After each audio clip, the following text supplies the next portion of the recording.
শ্রী শ্রী ঠাকুর রামকৃষ্ণ দেব। মায়া, এই সংসার তারই মায়া।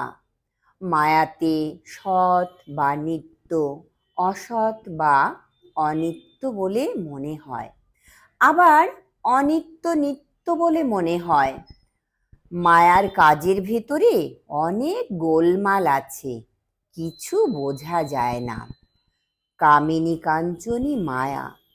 মায়াকে যদি চিনতে পারো, আপনি লজ্জায় পালাবে। হরিদাস বাঘের ছাল পরে একটা ছেলেকে ভয় দেখাচ্ছিল। যাকে ভয় দেখাচ্ছে সে বললে, আমি চিনেছি, তুই আমাদের হরে। তখন সে হাসতে হাসতে চলে গেল। তিনি সত্য, আর যা কিছু সব তার মায়ার কার্য। ব্রহ্ম সত্য, জগৎ মিথ্যা। মায়াতে নানা রূপ দেখাচ্ছে। ঝাড়ের কলম দিয়ে দেখলে নানা রং দেখা যায়, বস্তুত কোনো রং নেই। তেমনি প্রকৃতপক্ষে ব্রহ্ম বই আর কিছু নাই। কিন্তু মায়াতে, অহংকারেতে নানা বস্তু দেখাচ্ছে। মায়া কাকে বলে জানো? বাপ, মা, ভাই, ভগ্নী, স্ত্রী, পুত্র, ভাগ্নে, ভাইপো, ভাইঝি, এই সব আত্মীয়দের প্রতি যে টান ও ভালোবাসা। দয়া মানে সর্বভূতে ভালোবাসা। জীবাত্মা পরমাত্মার মধ্যে এক মায়া আবরণ আছে।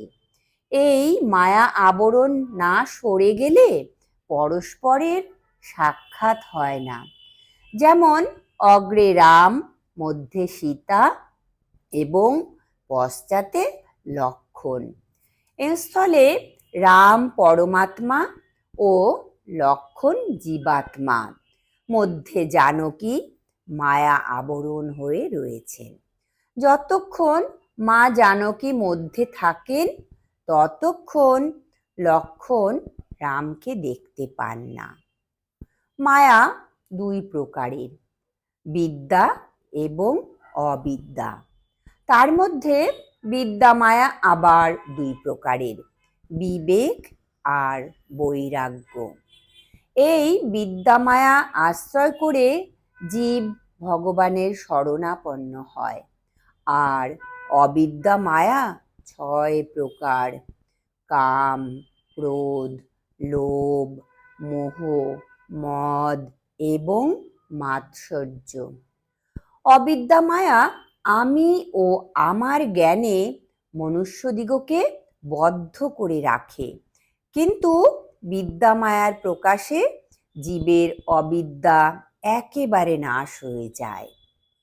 যেমন যতক্ষণ জল ঘোলা থাকে ততক্ষণ সূর্যের প্রতিবিম্ব তাতে ঠিক ঠিক দেখা যায় না, তেমনি মায়া অর্থাৎ আমি এবং আমার এই জ্ঞান যতক্ষণ না যায় ততক্ষণ আত্মার সাক্ষাৎকার ঠিক ঠিক হয় না।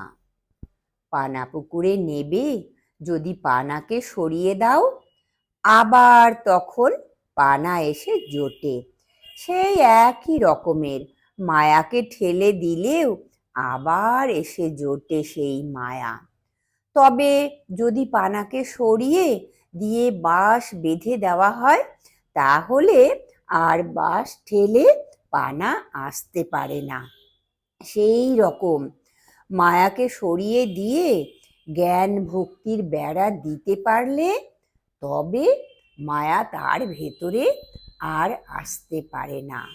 সচ্চিদানন্দই কেবলমাত্র প্রকাশ থাকেন। জয় ঠাকুর, জয় মা, প্রণাম।